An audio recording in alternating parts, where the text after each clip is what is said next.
Saya persilahkan apabila ada yang ingin berinteraksi secara live untuk raise hands, tapi kalau belum ada, nanti bisa saya bacakan beberapa pertanyaan yang sudah disampaikan di kolom chat. Saya lihat ada satu, tolong nanti sebutkan nama dan tolong pertanyaannya dipersingkat saja, paling tidak satu pertanyaan, sehingga nanti kita lebih banyak bisa berdiskusi. Saya persilahkan Mas Edomi Saputra, kalau tidak salah ya. Boleh di-unmute unmute mikrofonnya. Oke. Baik, terima kasih atas kesempatan yang diberikan. Singkat saja, mungkin kepada Prof. Amin Abdullah yang ingin saya tanyakan. Tadi kan dikatakan bahwasanya kita tidak rujuk kepada Al-Quran sebenarnya, tetapi merujuk kepada tafsir. Mungkin pertanyaan singkatnya, tafsir yang mana gitu ya? Artinya kan tafsir ada banyak sekali, tentu tafsiran yang seperti apa yang harus kita rujuk. Oke, itu untuk pembicara yang pertama. Kemudian untuk pembicara yang kedua, mungkin sedikit konfirmasi saja. Tadi dikatakan bahwasanya dalam Al-Quran itu ada memuat kata-kata yang ambigu. Ambigu di sini pemahamannya seperti apa? Karena memang sebagaimana kita ketahui, umat Islam tentu tidak bisa menjadikan doktrin ataupun rujukannya yang memuat ambiguitas di sana. Kemudian yang kedua mungkin yang kedua, tadi juga dikatakan bahwasanya dalam Al-Quran itu ada memuat kata-kata asing yang bukan dari bahasa Arab. Padahal kan sudah jelas Al-Quran sendiri mengatakan bahwasanya ia diwahyukan dalam bahasa Arab. Dan juga ini juga sudah dijelaskan oleh Imam Asy-Syafi'i saya kira dalam kitab Ar-Risalah bahwasanya tidak ada dalam Al-Quran itu yang tidak bisa bahasa Arab. Yang tidak dituliskan dalam bahasa Arab, mungkin pemaknaannya lebih bahwasanya kalau ada orang mengatakan bahwasanya dalam Al-Quran itu ada yang tidak bahasa Arab, mungkin orang itu sendiri yang tidak begitu memahami bahasa Arab. Mungkin itu saja, mungkin mohon konfirmasinya. Itu saja, terima kasih. Assalamualaikum warahmatullahi wabarakatuh. Oke, terima kasih Mas Edomi Saputra. Terus kemudian yang kedua, saya persilahkan pada ini Pak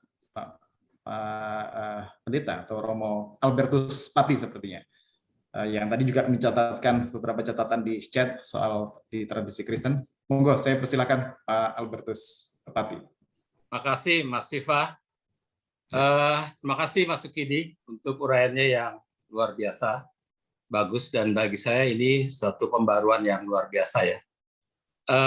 Saya cuma ingin menyampaikan di dalam apa ya, sebetulnya saya udah catat itu tadi ya di situ ya, bahwa apa yang disampaikan oleh Mas Sukidi itu ternyata itu ada tuh di dalam tradisi teologi Kristen ya, terutama di dalam proses teologi yang dikembangkan oleh pemikir yang namanya Alfred North Whitehead. Jadi di dalam proses teologi yang dikembangkan oleh Alfred North Whitehead, lalu kemudian diteruskan oleh orang seperti John Cobb, itu banyak dari tradisi Chicago sebetulnya, ya, yang tempatnya Cak Nur di sana. Jadi itu mengatakan bahwa bahkan kitab suci itu kan sebuah penafsiran terhadap situasi dan konteks pada zamannya. Sehingga memang kalau dikatakan bahwa orang harus kembali kepada kitab suci, sebetulnya itu kitab suci sendiri adalah penafsiran. Jadi oleh karena itu yang mesti diturunkan adalah kita harus melihat bagaimana komunitas penafsir itu memahami, kira-kira kalau di dalam bahasa Kristen, memahami kehendak Allah di tengah-tengah situasi dan persoalan yang dia hadapi, dan bagaimana mereka bergulat untuk tetap beriman dan merespon yang ada itu. Jadi sebetulnya yang mesti diturunkan adalah tradisi penafsiran, yang bukan kitab suci yang kembali pada kitab suci, karena balik lagi kitab suci itu sebetulnya di dalam konteks satu situasi tantangan masalah tertentu sebetulnya. Oleh karena itu tradisi-tradisi yang disebut sebagai tafsiran itu adalah tradisi tafsiran yang terus-menerus yang membuat satu kehidupan keagamaan itu menjadi sesuatu yang dinamis. Kita harus bergerak terus-menerus di dalam satu proses untuk menjawab tantangan-tantangan baru di dalam zamannya, sehingga memang patokannya bukan pada kitabnya, tetapi pada ketaatan kita pada atau iman kita pada Allah itu, dan dalam iman itulah kita menjawab tantangan tentu saja yang namanya kitab suci atau tradisi-tradisi sebelumnya sekedar sebagai masukan, tetapi dia tidak membuat kita kembali ke belakang. Justru dia mengajak kita untuk gimana menjawab pertanyaan-pertanyaan yang sekarang yang mungkin bahkan nampaknya kadang-kadang justru berbeda dengan jawaban-jawaban masa lalu, karena memang tantangan kita sama sekali baru. Itulah sebabnya namanya proses teologi. Dia tidak ada substance sebetulnya. Yang ada adalah proses terus-menerus yang terjadi sepanjang hidup. Itu aja kira-kira, apakah memang ada kaitannya antara pemikirannya yang tadi ini dengan proses teologi. Kira-kira karena Mas Sukidi ini lulusan dari Amerika, tentunya pasti tahu lah yang kayak gitu-gitu ya. Makasih. Baik, terima kasih Pak Albertus Pati. Pak Amin masih bergabung dengan kita kah? Oke, baik.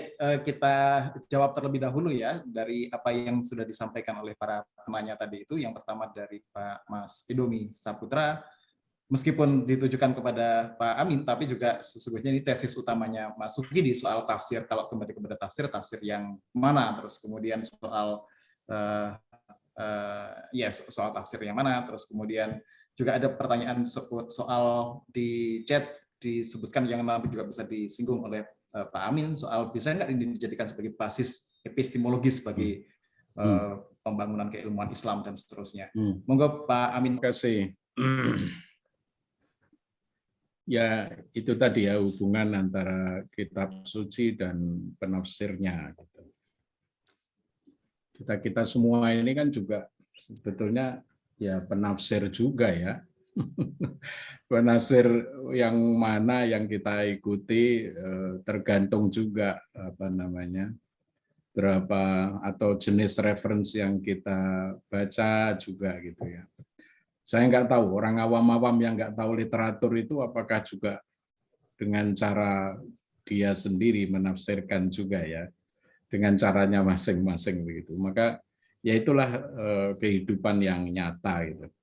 Tetapi karena ini tadi di dalam ruang lingkup akademik, saya kira tadi pertanyaan Mas Edomi itu, lah tafsir itu kan banyak sekali Pak, gitu kan. Lalu bagaimana ini gitu.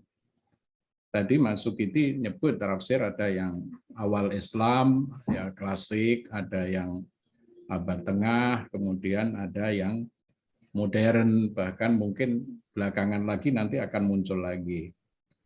Nah itu bagi sementara orang lalu membingungkan, ya gitu kan, membingungkan itu mana gitu. Nah disitulah saya kira ya agama juga kemudian tidak sekedar belief ya, agama tidak dalam artian sekedar dogmatik gitu, tetapi juga ada penelitiannya juga gitu. Kalau kita mengikuti uraian Pak Sukidi tadi itu jelas sekali dalam masalah tertentu kita harus merefer kepada tradisi yang dulu-dulu gitu. Itulah dalam bahasa keilmuannya prior research on topic. Nah, gitu kira-kira ya. Tentang tadi prior research on topic sebetulnya kredo ilmu pengetahuan yang sangat-sangat penting. Prior research on topic tadi itu bagaimana seluruh makna itu memang ya paling enggak para ulama, para tokoh masyarakat, dan itu ideal sekali memang bagaimana membuka tafsir-tafsir itu tadi gitu. Dengan itulah menghargai tradisi tadi ya Pak Sukidi. Ya tetapi kan kemudian tadi ada macam-macam, ada yang jenis coraknya seperti Cak Nur, para intelektual saja seperti itu. Ada yang Yusuf Ali, ada yang Pak Quresh, ada yang Hamka dan lain sebagainya.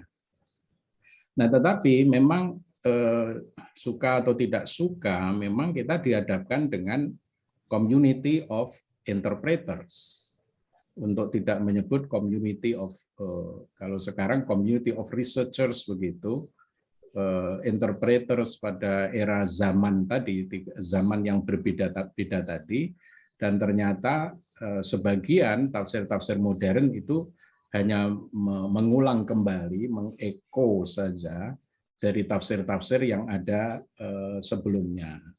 Nah, disitulah yang kemudian nanti ketika era modern, ketika era baru semacam ini, lalu apakah para penafsir itu mempunyai hak zaman, untuk memaknai yang baru tidak? Kata khalifah umpamanya, itu yang paling hangat itu ya. Kata khalifah umpamanya gitu ya. Kita kita kalau kembali ke tafsir klasik mungkin seperti itu, mungkin ya, saya nggak tahu. Tetapi ketika kata khalifah itu di dalam frame negara bangsa, itu bagaimana memahami makna khalifah di dalam negara bangsa? Karena semangat zamannya kan sudah totally different begitu. Maka saya kira continuity tadi itu menjadi penting ya, continuity dan juga development and continuity tadi itu menjadi penting gitu. Kalau enggak agak berat. Nah, untuk itu saya kira bagaimana Mas Edomi tadi tafsir kan macam-macam ya Pak ya gitu tadi ya. Nah, itulah maka basis epistemologinya itu tadi menjadi penting kan, dari berbagai penafsir terdahulu, klasik, tengah, modern, kita kumpulin dulu. Jadi memang ada risetnya juga ini gitu ya, seperti Mas Sukidi tadi itu kan mengecek semua tradisi itu. Nah, setelah itu maka kita yang ingin menikmati sekarang dan ingin mengambil keputusan sekarang itu memang ada ada dialog juga, saya kira. Ada dialog antar berbagai tafsir tadi, ditimbang-timbang lagi, gitu kan? Apa ini harus yang ini yang kita mengambil tindakan yang sesuai itu, atau mungkin juga perlu kompromi juga gitu ya. Kalau kita tiba-tiba membaca Quran faktulu al-musyrikina haitsu saqiftumuhum. Waduh. Umpamanya begitu ya, kalau letter luck begitu, kita harus lihat tafsirnya itu kayak apa. Tafsirnya kayak apa. Tafsir Jalalain ketika menafsirkan ghairil maghdubi alaihim waladhdallin, itu aja juga untuk era sekarang kita mengerenyut juga, gitu kan. Tetapi itulah khazanah ya, namanya juga khazanah intelektual Islam. Jadi saya kira nggak usah bingung gitu, karena tadi ya Mas Edo tadi kan banyak sekali, lalu bagaimana? Nah itu tadi ada interaksi antar berbagai tafsir dikaji juga, lalu ada dialog within us ya, di dalam diri kita, kemudian mengambil makna-makna yang kompromistis barangkali begitu gitu. Kalau absolute ya berat sekali tafsir di era tertentu lalu dipegang secara absolut. Nah, itulah yang terjadi rigiditas tadi. Nah, saya kira Mas Sukidi dengan penelitiannya yang panjang lebar tadi, sebetulnya ada roh namanya negosiasi juga. Negosiasi berbagai makna itu untuk konteks sekarang. Nah, itulah maka saya setuju dengan kata-kata ongoing proses ya. Semua adalah ongoing proses, kata Pak Alberta tadi, menjawab situasi tertentu gitu ya. Al-Quran juga menjawab situasi tertentu saat itu, dan memang tidak bisa kita menghindar dengan dialog dengan Abrahamic religion, bisa Buddha, bisa Yahudi, bisa Kristen, dan dalam Al-Quran itu. Jadi di situ memang ada menjawab situasi tertentu itu saya kira benar. Nah, ketika saat itu seperti itu, saat ini seperti ini, lalu bagaimana gitu. Jadi ongoing proses itu saya kira penting. Gitu. Bukan substansi, tetapi saya lalu teringat apa ya, abad 16 apa abad 17. Jadi di dalam memahami aneka ragam tafsir, aneka ragam apa kalam ya, kalam Islam ya, teologi Islam, dalam memahami aneka hadis yang macam-macam, maka kata kuncinya adalah al-harokah al-jauhariyah. Jadi substansi itu bukan mabniun ala sukun, gitu ya. Esensi itu tidak mabniun ala sukun yang statis, tetapi substansi atau esensi itu adalah bergerak sebetulnya. Bergerak karena tantangan-tantangan zaman, tantangan-tantangan situasi itu tadi. Itulah yang disebut al-harokah atau tashkikul wujud. Nah, gitu bahasa filsafat Islamnya kayak gitu. Ada tashkikul wujud. Jadi wujud, the way to think, al-wujud itu adalah the way to think. Itu ada tashkiknya, ada gradasinya juga. Bahkan di dalam corak berpikir yang ramah terhadap berbagai keanekaragaman, itulah yang disebut al-harokah al-jauhariyah. Jadi substansi itu bergerak, ongoing proses sesuai tantangan-tantangan yang dihadapi. Kalau tidak, waduh berat sekali kita. Itu tadi, lalu tafsir yang mana yang Anda ikuti? Umpamanya begitu. Nah itulah saya kira basis epistemologi tadi di situ, Mas Siva.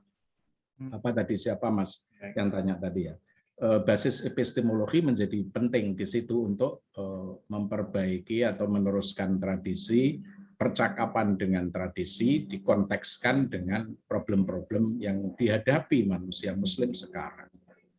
Umpamanya manusia minority Muslim in the West begitu ya, minority Muslim in the West di Eropa. Lalu dia memahami tafsirnya seperti majority Muslim in Iraq, umpamanya gitu ya. Waduh, ya sakit semua itu. Saya kira itu apa ya tugas zaman kita gitu. Tugas zaman kita. Minority Muslim in the West menafsirkannya juga mestinya dengan konteks seperti yang dihadapi, bukan langsung ditransfer begitu saja dari majority in Misr, in Egypt umpamanya begitu kan. Begitu. Menarik. Anyway, terima kasih. Baik, terima kasih banyak Pak Amin. Oke.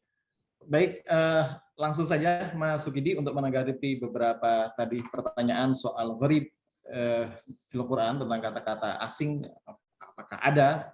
Tadi disebutkan bahwa kata Syafi'i itu semuanya adalah Quran gitu, bahasa Arab gitu. Terus kemudian juga ada pertanyaan oleh salah satunya di chat itu Mas Izzar Rahman, dia itu juga salah seorang mufassir Muhammadiyah gitu. Soal apa saja yang mempengaruhi aktivitas produksi makna oleh para mufassir itu juga mungkin berkorelasi dengan apa yang tadi menjadi amatan dari Pak Albertus Pati seputar Al-Quran sendiri itu juga sebuah tafsir atas realitas kira-kira. Gimana? Monggo silakan tanggapannya Mas Sukidi. Wah ini pertanyaan berat-berat semua nih.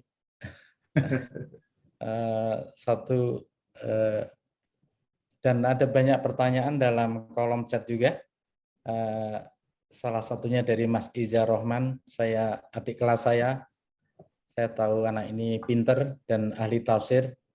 Dia bertanya apa saja yang mempengaruhi aktivitas produksi makna oleh para penafsir.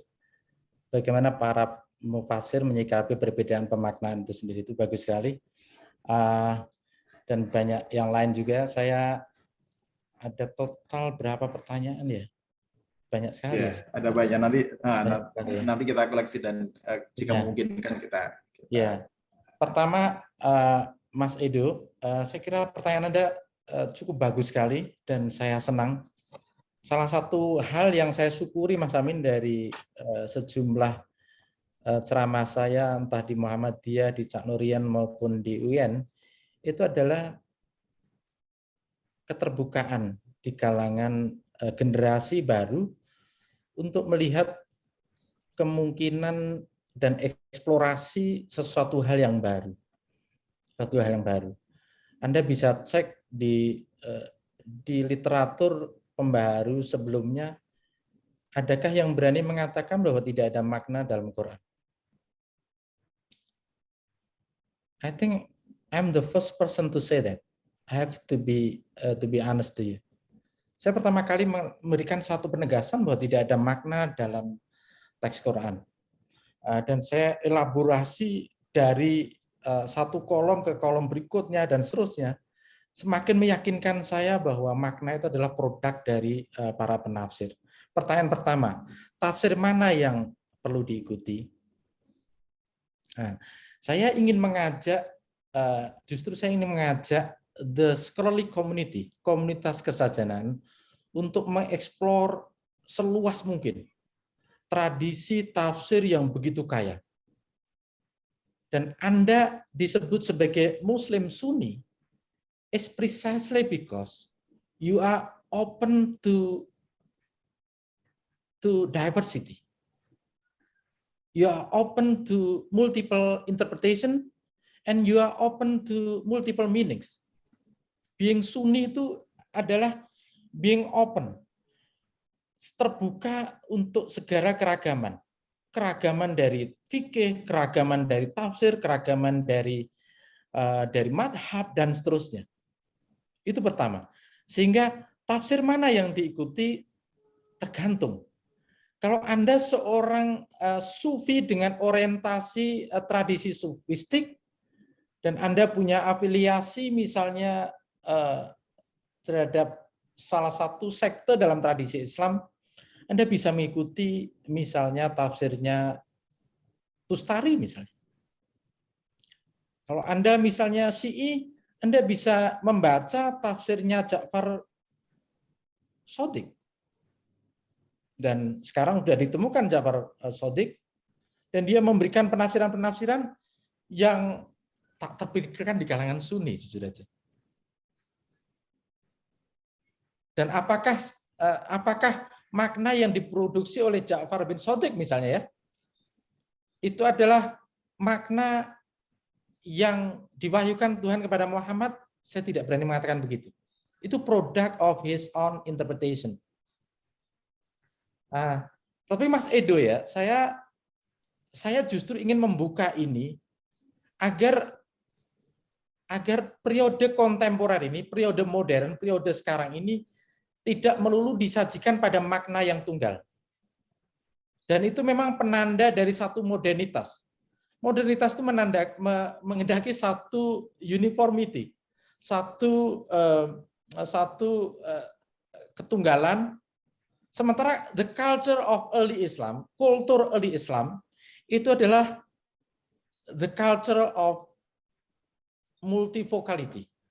Satu kultur multivokal, kaya, dari segi bacaan kaya, dari segi makna kaya, dari segi produksi tafsir juga kaya. Itu menunjukkan bahwa di periode awal Islam itu adalah periode keemasan tentang the emergence of the culture of interpretation. Saya kira pertanyaan Mas Albertus tadi saya sambung saja. Saya kenal nama Mas Albertus ini cukup lama dan saya kira dia salah satu cendekiawan yang cukup menonjol di kalangan tradisi Christianity. Saya senang sekali beliau menyempatkan waktu untuk hadir pada momen siang ini. Ini pertama kali saya melihat beliau, saya kira dalam satu forum. Rasa respect saya kepada beliau untuk mengikuti acara pada siang ini. Saya kira Mas Albertus, Pendeta Albertus, saya setuju dengan Anda, tetapi saya tidak ingin mengikuti tradisi yang berkembang di kalangan orientalis bahwa yaitu tradisi yang ingin mengimpos, melakukan satu penetrasi intelektual dari tradisi yang berkembang di kalangan early Christianity maupun kalangan early Judaism yang kemudian mengimpus teori mereka tentang cultural borrowing, tentang teori of the origin of the Quran and origin of the Islam. It's largely derivative. Islam seringkali, Quran seringkali dilihat sebagai satu kelanjutan atau satu teori borrowing, satu peminjaman, satu origin yang either going back to the Christianity or to Judaism. Saya tidak ingin mengikuti pendekatan itu pendekatan yang umum di kalangan orientalis. Saya justru ingin melihat Islam, Quran, dan tradisinya itu within the tradition of Islam itself. Karena dengan begitu, saya mempunyai satu faithful terhadap tradisi itu sendiri, satu keimanan, satu keyakinan, satu respect terhadap tradisi. Tetapi yang tak kalah pentingnya adalah bagaimana pembacaan saya terhadap tradisi dalam Islam ini memberikan satu informasi terhadap tradisi yang berkembang di berbagai disiplin dan bahkan di luar Islam sekalipun. Kenapa? Karena persis pada poin Anda tadi adalah saya ingin memberikan jawaban yang berkembang justru pada periode awal Islam itu adalah the habit of interpretation, the culture of interpretation. Terutama setelah Nabi meninggal, tidak ada otoritas sentral di mana semua pertanyaan-pertanyaan terpusat kepada Nabi. Makanya dengan meninggalnya Muhammad, munculnya satu kelompok kelas masyarakat yang disebut dengan ulama itu sendiri.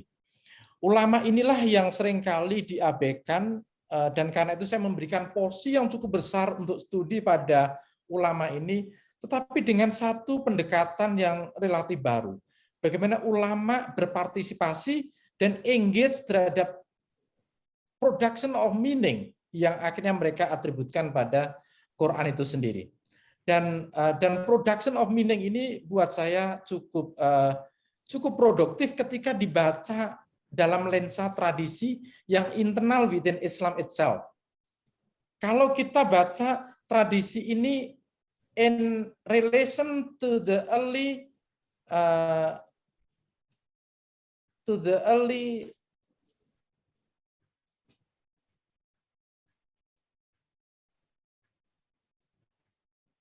orientalis scholarship misalnya, maka saya seringkali mendapatkan kesimpulan dalam kesarjanaan di Barat bahwa seringkali Islam atau Quran dilihat tak lebih dari sekadar teks yang originnya ditarik kalau tidak ke Christianity, ke Judaism. Karena itu Abraham Geiger sampai menulis satu tesis yang cukup kontroversial, what did Muhammad borrow from Judaism? Apa yang Muhammad pinjam dari Judaism?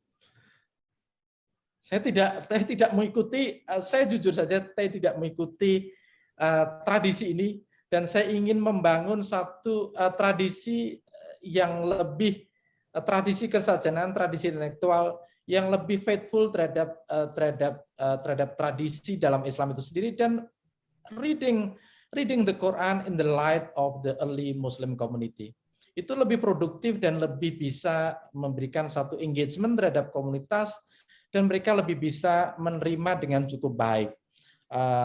Saya kira betul sekali kata Anda bahwa Quran sendiri hadir sebagai satu respon, itu betul sekali. Tetapi itu bukan pendapat saya.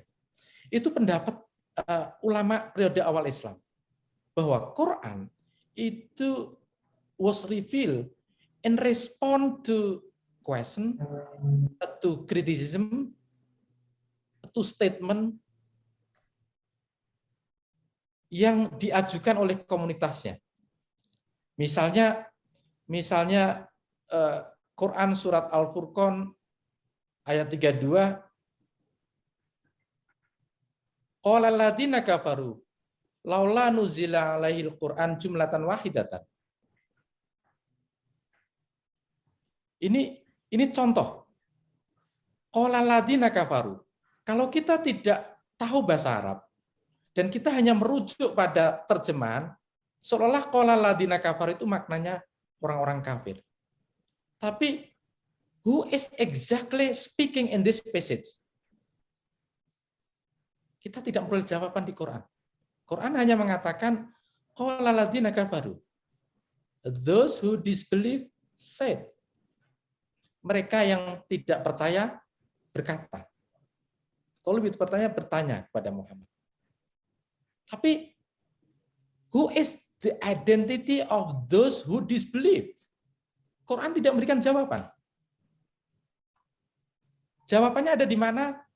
Jawabannya ada di tafsir. Tafsir yang diatributkan pada Abdullah bin Abbas yang memberikan 3 identitas.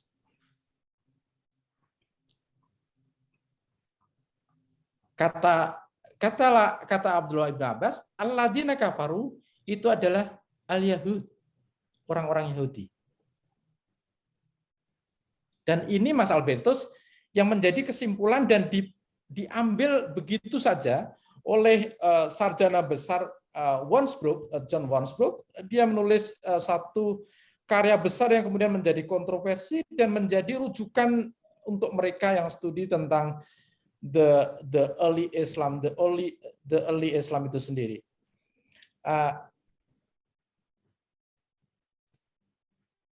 Kata Ibnu Abbas adalah qala alladziina kafaru ini al-Yahud, orang-orang Yahudi. Dan ini yang dikutip oleh John Wansbrook. Untuk mengambil kesimpulan bahwa kemunculan Islam adalah berdialog polemik dengan orang-orang Yahudi di daerah Baghdad itu sendiri. Daerah di era Abbasid itu sendiri. Saya memberikan kritik pada tradisi Wansbrook ini karena apa? Karena Wansbrook mengabaikan kemungkinan pembacaan lain dari al-Yahudi ini. Ada juga report yang dalam tradisi Islam disebut dengan riwayah yang memberikan satu penegasan bahwa al-Yahudi ini merujuk kepada orang-orang Kristen. Ini berbeda dengan makna aqala alladziina kafaru tadi merujuk kepada Yahudi. Kalau merujuk pada Yahudi dan Wansbrook mengambil kesimpulan bahwa the emergence of the Quran is actually took place in the Jewish environment. And Muhammad engaged in polemical discourse with Jews. Tapi bagaimana kalau saya sajikan report yang sama-sama diatributkan pada Abdullah bin Abbas yang mengambil kesimpulan bahwa tidak, yang bertanya ini adalah orang-orang Kristen. Wansbrook pasti ngambil kesimpulan yang berbeda. Dan ini diabaikan oleh Wansbrook. Ada lagi report yang mengatakan bahwa qala alladziina kafaru ini adalah politeis. Kalau ini politeis, maka kesimpulannya adalah bahwa yang bertanya kepada Muhammad adalah orang politeis, orang-orang yang disebut dengan musyrik itu sendiri, yang bertanya kepada Muhammad, kenapa Quran itu diturunkan kepada Anda secara sekaligus, all at once, jumlatan wahidatan. Jumlatan wahidatan buat orang yang percaya bahwa kemunculan Quran tak bisa dilepaskan dari tradisi Judaism, menafsirkan qala alladziina kafaru ini sebagai orang Yahudi, dan karena itu jumlatan wahidatan itu merujuk pada Taurat. Jumlatan wahidatan itu, the meaning behind this phrase actually refer to the Taurat, jumlatan wahidatan. Kira-kira ingin bertanya, orang-orang Yahudi bertanya kepada Muhammad, Jikalau Anda benar sebagai seorang nabi dan membawa wahyu yang otentik dari Tuhan, kenapa kira-kira dalam kerangka berpikir orang-orang Yahudi waktu itu, kenapa metode pewahyuan Quran itu adalah tidak mengikuti pewahyuan yang sudah menjadi pattern dalam tradisi sebelum Islam, yaitu adalah patternnya adalah jumlatan wahidatan, yaitu adalah all at once. Sebagaimana Taurat diturunkan kepada Musa.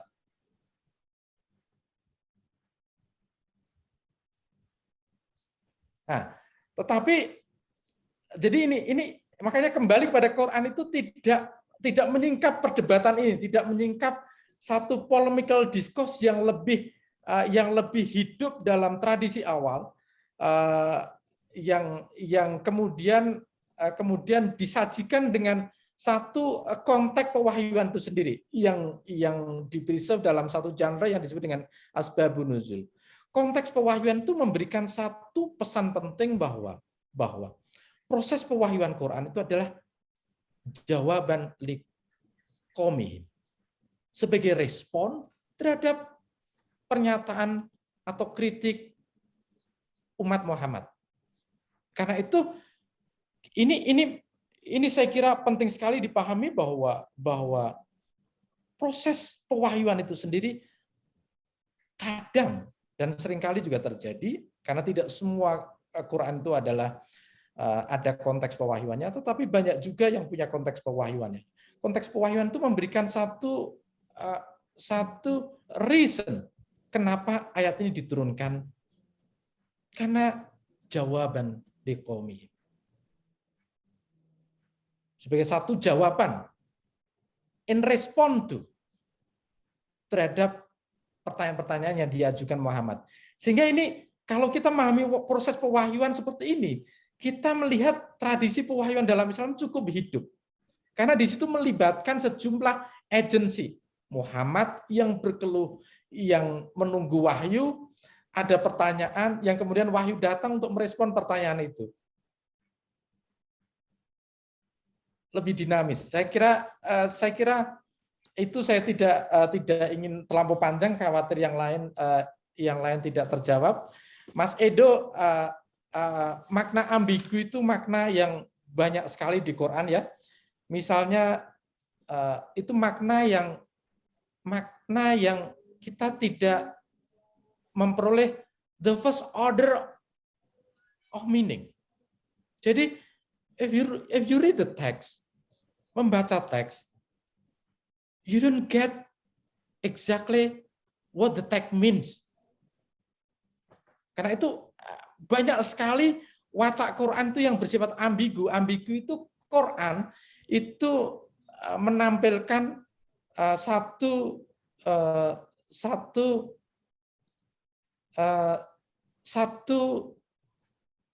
kata yang kita tidak bisa memperoleh. We don't know what exactly the meaning of a given word misalnya. Karena itu kenapa saya akhirnya mengambil satu kesimpulan besar yang buat saya ini cukup berani, dan kadang saya masih maju mundur, Mas Amin. Am I going the right direction? Kadang saya selalu curiosity itu selalu muncul. Tetapi semakin saya baca teks-teks Quran, itu saya memberikan satu keyakinan saya, iya memang. Ini saya kasih satu contoh Mas Edo ya, tentang Al-Quran, tentang marojal bahroini yaltaqiyani. Marojal bahroini yaltaqiyani. Coba ini maknanya apa? Kalau kita lihat di tafsirnya Pak Quraisy memberikan makna dia, yaitu adalah Tuhan, mengalirkan dengan bebas dua lautan secara berdampingan. Yang satu tawar lezat, yang lain sangat asin lagi pahit. Lalu keduanya bertemu. Ini tafsirnya Pak Quraisy. Ini tafsirnya Pak Quraisy, bisa dicek. Ini juga cara saya respect pada Pak Quraisy dengan membaca tafsir dia. Tetapi ingat, tradisi tafsir adalah tradition of internal disagreement. Karena itu saya bisa berbeda dengan Pak Quraisy dan biasa aja. Bukan berarti saya tidak respect sama dia. justru tingkat respek saya tunjukkan dengan antara lain perbedaan itu sendiri. Perbedaan sendiri. Saya baca tafsir Quraisy Shihab, kemudian saya cek dari tafsir yang sederhana, yaitu adalah tafsir Jalalain. Kenapa saya sebut sederhana? Karena ini tafsir yang memang diperuntukkan untuk madrasah, Mas Amin. Untuk madrasah. Ini madrasah type komentari lah kira-kira itu. Jadi tafsir yang memang dibikin pendek, dibikin singkat, dibikin concise untuk konsumsi madrasah itu sendiri. Makanya tafsir Al-Ibris misalnya karya Mbah Bisri itu sudah pasti mengikuti model yang disajikan dalam tafsir Jalalain misalnya. Nah, kemudian saya cek tafsir Jalalain untuk mengecek adakah kira-kira continuity, adakah repetisi, adakah aspek kebaruan misalnya. Kata tafsir Jalalain di Suyuti dan karya Tu Jalal, Al-Suyuti dan Al-Mahali, dia menafsirkan itu dengan tafsir Tuhan telah melepaskan dua laut, yang satu manis dan yang satu lagi asin, sehingga keduanya bertemu. Kurang lebih sama. It's fine. Tidak masalah. Tidak masalah. Makna yang sama dalam tradisi tafsir itu biasa. Tapi makna yang berbeda juga biasa. Tapi maksud saya, poin saya tunjukkan pada Anda tafsir Imam Quraisy, kemudian saya cek di tafsirnya Jalalain, ternyata Suyuti dan Mahali memberikan makna yang sangat berdekatan dengan Pak Quraisy. Tapi apakah Marojal Bahraini Yaltaqiyani adalah satu-satunya makna yang ada dalam tradisi tafsir? Tidak. Saya tentu saja langsung mengecek tafsir Tobari. Karena apa? Karena Tobari ini mempreserve so many tafsir yang hilang di periode awal Islam. Dan Tobari itu rihlah fi thalabil ilmi, jalan kemana-mana dapat tafsir, kemudian dia kumpulkan data tafsir kumpulan. Jadi kalau Anda membaca Jami'ul Bayan karya Tobari itu adalah collection of so many tafsir. So many tafsir. Dan kalau misalnya Anda punya tafsir modern seolah-olah karya misalnya Mujahid bin Jabar, itu sebenarnya rujukannya diambil dari tafsir Tobari itu sendiri. Atau orang bisa juga dapat dari manuskrip yang ditemukan secara terpisah misalnya. Saya cek di Tobari, apakah Tobari memberikan makna yang sama atau berbeda dengan Quraisy Shihab? Saya cek di Jami'ul Bayan, Tobari memberikan makna yang berbeda. Kata Tobari, Al-Bahrain di sini tidak lagi dipahami sebagai rujukan atas dua laut, yang satu manis dan yang satu lagi asin. Tapi ditafsirkan oleh sebagian otoritas penafsir awal dengan makna yang sedikit berbeda. Pertama, Al-Bahrun fis sama. Al-Bahrun fis sama. Yaitu adalah sea in heaven. Laut di langit. Beda lagi kan dengan laut yang tadi. Laut di langit. Dan laut yang berada di bumi. Al-bahru fil ardi. Sea on earth. Dan bahkan Tobari merujuk otoritas terbesar dalam tafsir awal, yaitu Abdullah bin Abbas itu sendiri, yang menafsirkan Al-Bahrain dengan makna yang lebih lengkapnya begini. Laut yang berada di langit dan laut yang di bumi itu keduanya bertemu setiap tahun. Dan penafsiran Ibnu Abbas ini juga direkam dalam Suyuti. Dalam Suyuti yang nulis satu tafsir yang disebut Al-Dur Al-Mansur. Dan sebenarnya Mas Amin ya, Ar-Ruju ilal Quran wa Sunnah itu terjawab dengan tafsir seperti Suyuti. Karena Suyuti itu menafsirkan Quran itu dengan hadis. Dengan hadis. Dengan hadis. Karena itu disebut dengan tafsir bil ma'thur. Ma'thur itu maksudnya a transmitted tradition. Tradisi yang ditransmisikan dari satu masa ke masa, dari satu generasi ke generasi, sehingga dia selalu terpreserve dalam tradisi yang panjang ini. Nah, kemudian setelah Tobari, saya ingin mengecek penafsir awal Islam Qatadah bin Di'amah. Qatadah bin Di'amah ini sering dirujuk oleh Tobari, yang menafsirkan Al-Bahrain ini dengan rujukan Laut Persia. Bahru Faris atau Sea of the Person. Dan satu lagi Bahru Rum, Laut Roma dan Greek, Sea of the Roman and Greeks. Dan di tengah konflik makna dua penafsiran yang berbeda ini, Tobari akhirnya menunjukkan posisi intelektualnya bahwa penafsiran yang benar adalah merujuk pada pendapat pertama, yaitu adalah Bahro ini dengan laut di langit dan laut di bumi. Itu kata Tobari. Sekarang saya kasih rujukan lagi untuk menunjukkan the ocean of meaning in early Islam. The ocean of meaning, lautan makna. Saya contohkan lagi Al-Tustari. Ini is great mufassir, a great interpreter of the Quran with sophistic orientation.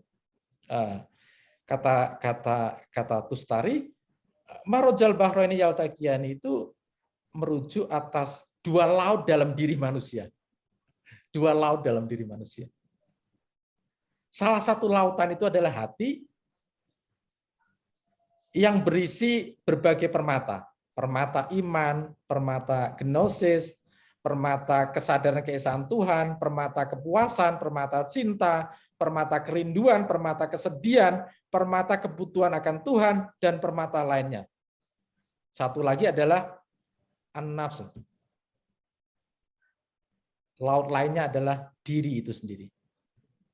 Satu tadi lautan itu adalah hati, satu lagi lautan itu adalah diri, nafs itu sendiri. Saya tutup dengan kutipan dari Tsa'labi.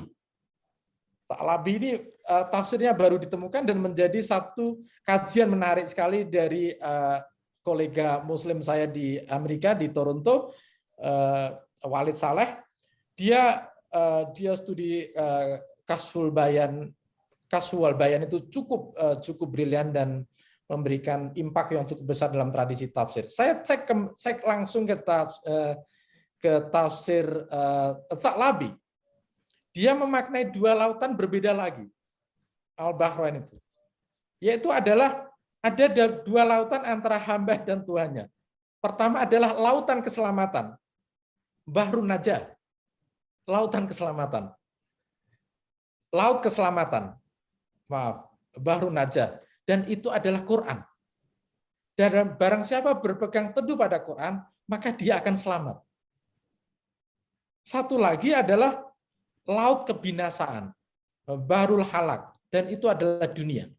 Siapapun yang menggenggam dunia dan menjadikannya sebagai tempat peristirahatannya, maka dia akan binasa. Nah, sekarang dengan makna yang beragam ini, saya ngambil kesimpulan. Apakah makna Bahrain yang beragam ini, yang variatif ini, yang plural, dan bahkan kontradiktif, itu adalah makna yang diwahyukan Tuhan kepada Muhammad? Tidak. Tidak. Ini adalah makna produk dari seorang penafsir ketika menafsirkan Quran. Dan satu sama lain memberikan respek terhadap makna yang diproduksi itu.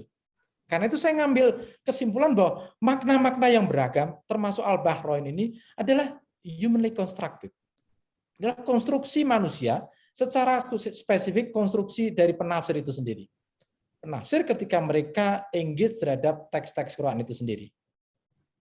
Dan tidak ada hal yang perlu dirasakan dengan makna yang kontradiktif ini. Ini biasa saja, justru ini memperkaya hasanah Quran yang menyediakan kemungkinan makna di pikiran dalam komunitas penafsir itu sendiri. Dan saya menemukan banyak sekali, Mas Ido, ini menemukan banyak sekali tentang makna yang plural, yang beragam, yang kontradiktif, tapi tidak Anda temukan di kalangan pembaharu Islam di Indonesia. Anda tidak akan temukan di karya-karya Cak Nur. Saya sudah mengecek bagaimana Cak Nur memaknai tentang Hanifan. Berbeda dengan tradisi yang kaya ini. Karena itu, I urge you, saya mempush Anda semua untuk engage terhadap tradisi, karena ini hanya membuka ruang pikiran yang terbuka. Ulama awal Islam memberikan satu teladan terbaik untuk menghargai satu sama lain dalam keragaman makna itu, kemajemukan makna itu. Dan itu bagian dari khasanah tradisi Islam itu sendiri. Dan ketika saya merujuk, ini evidence yang saya sajikan semua itu dari tradisi. Saya tidak merujuk pada tradisi di luar Islam, seperti halnya orientalis. Orientalis menyediakan evidence yang berbeda dengan ini, Mas Edo. Berbeda. Dan saya tidak mengutip itu, Mas Edo. Saya stick pada tradisi, dan saya menampilkan tradisi untuk berbicara kepada kita, dan karena itu kita respect pada tradisi. Respect pada tradisi adalah respect pada ulama. Respect pada ulama itu adalah respect pada warasatul anbiya, pada pewaris Nabi itu sendiri.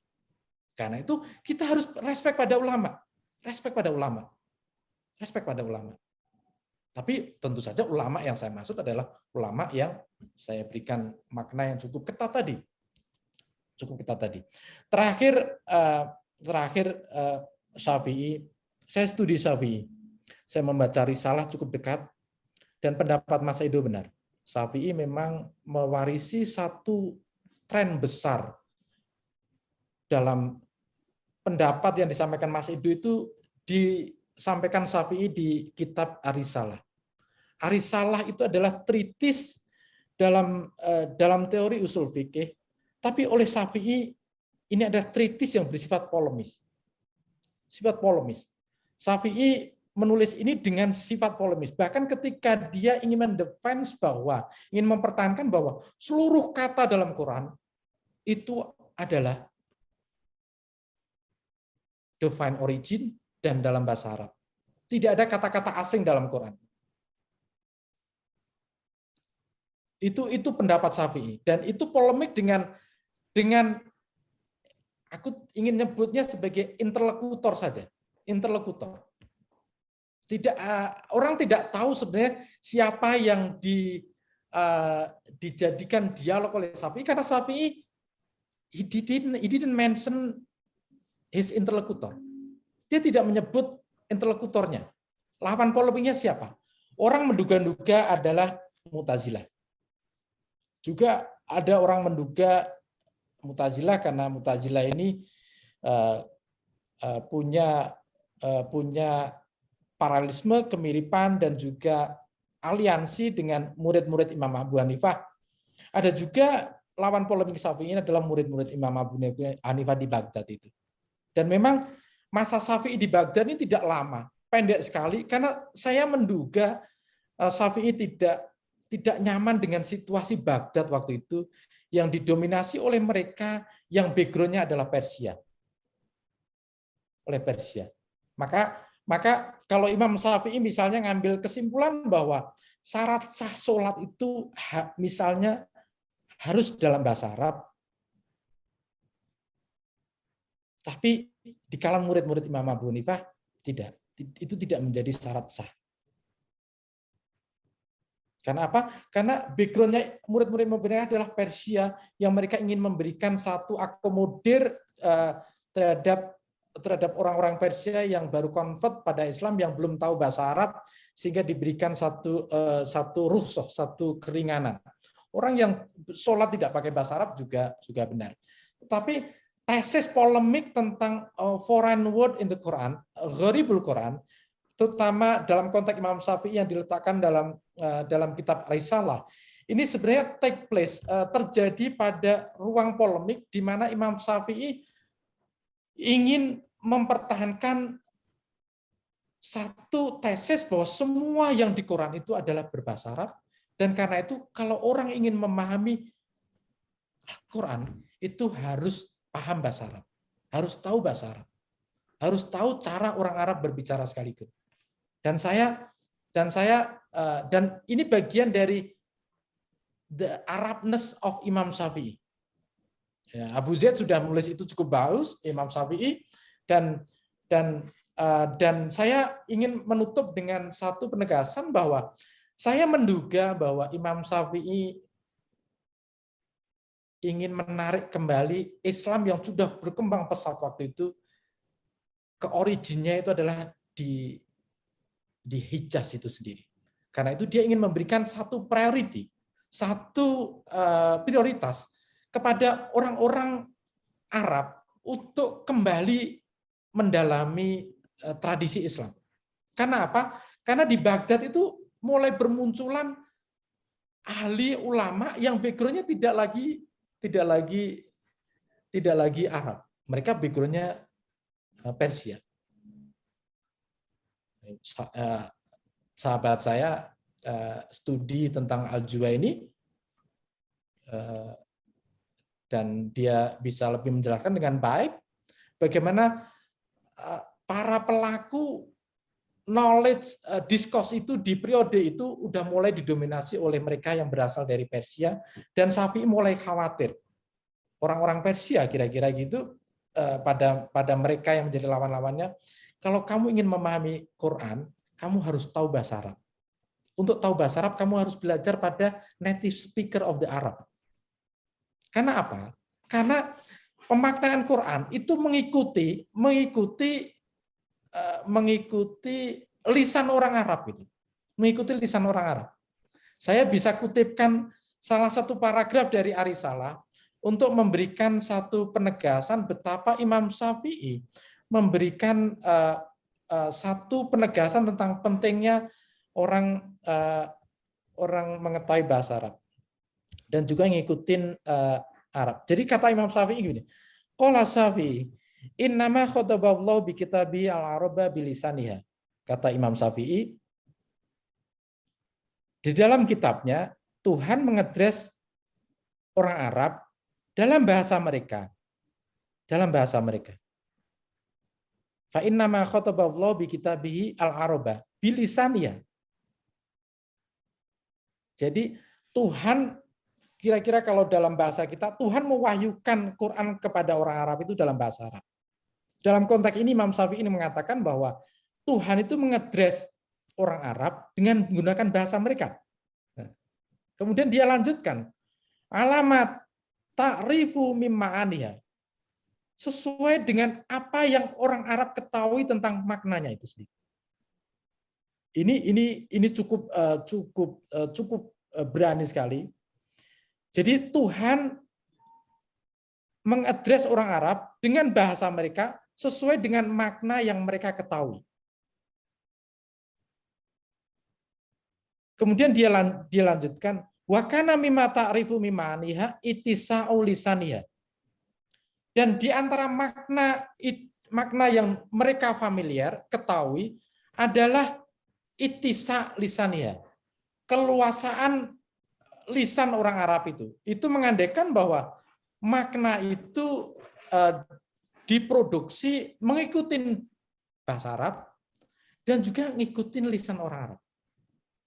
Ittisa' lisaniyah itu bukan hanya ngikutin makna keluasan bahasa Arab, tapi juga cara bagaimana makna itu diproduksi dengan ngikutin gaya bahasa Arab itu sendiri. Ini kata Imam Syafi'i.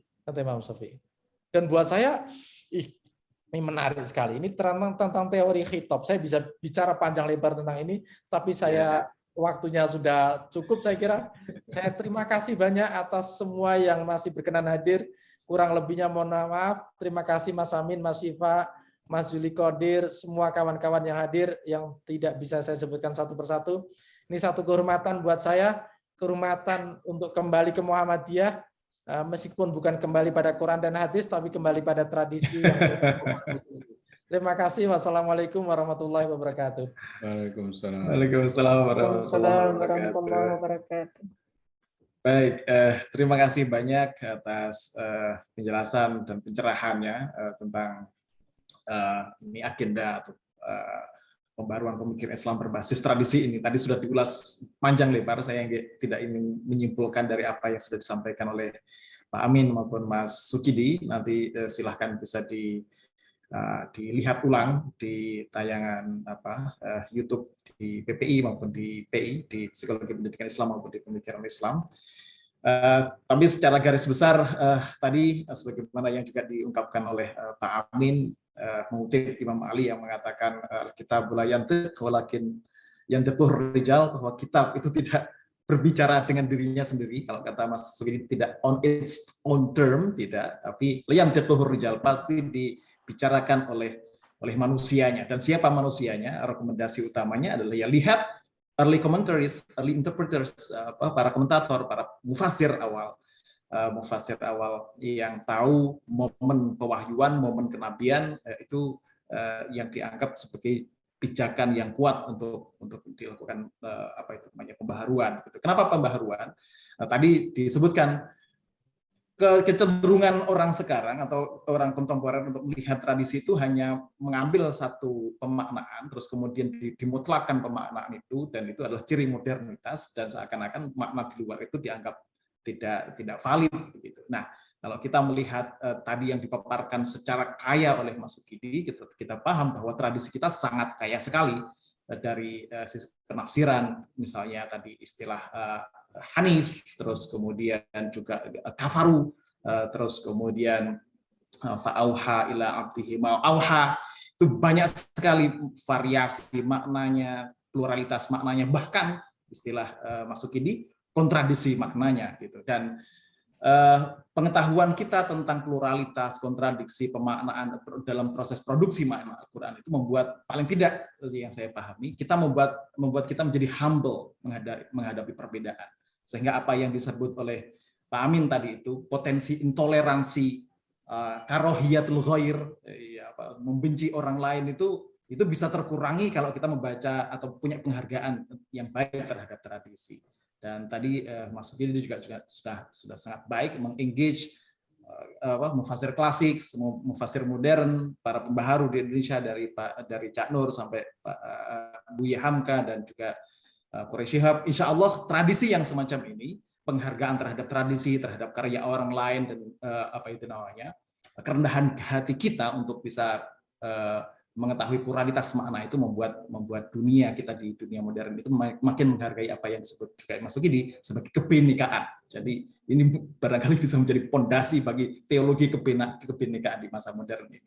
Baik, terima kasih banyak. Kurang lebihnya mohon maaf dari saya sebagai penyelenggara. Mudah-mudahan diskursus ini terus berkembang. Apalagi juga ada pertanyaan-pertanyaan di chat itu yang belum dijawab, yang nanti bisa diteruskan di forum yang lain, bagaimana aplikasinya di dalam konteks ke Muhammadiyah, bagaimana kembali ke tradisi ini, dan seterusnya. Masih banyak hal-hal yang bisa kita bincangkan, dan mudah-mudahan kita bersua kembali di forum-forum yang lain, dan Mas Sugidi diberi kesehatan, diberi kemampuan kemampuan kesehatan untuk terus produktif, memberi pencerahan untuk menggugah kembali dinamika pemikiran Islam di Indonesia. Pak Amin juga sangat terima kasih sudah mau mendampingi kami untuk terus bereksplorasi untuk mencari kedalaman dalam konteks pemikiran Islam. Demikian, terima kasih banyak Pak Amin Abdullah, Mas Sugidi, dan semuanya yang hadir di sini.